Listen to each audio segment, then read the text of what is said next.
तमाम किस्म की तारीफ वहदहू ला शरीक खालिक कायनात मालिक अर्श शुमा के लिए है और अनगिनत दरूद और सलाम नाज़िल हो उस हस्ती अक़दस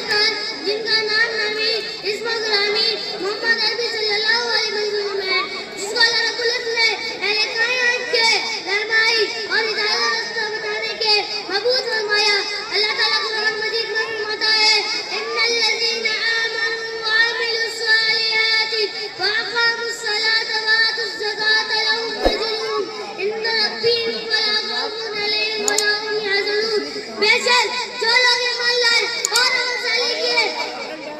नमाज कायम की, हज ज़कात अदा किए, उनके लिए उनके रब के पास अजर है और न कल क़यामत के दिन उनके ऊपर किसी किस्म का ख़ौफ होगा और न गमज़दा होंगे। और अल्लाह रब्बुल इज़्ज़त के नज़दीक वैसा ईमान काबिल कबूल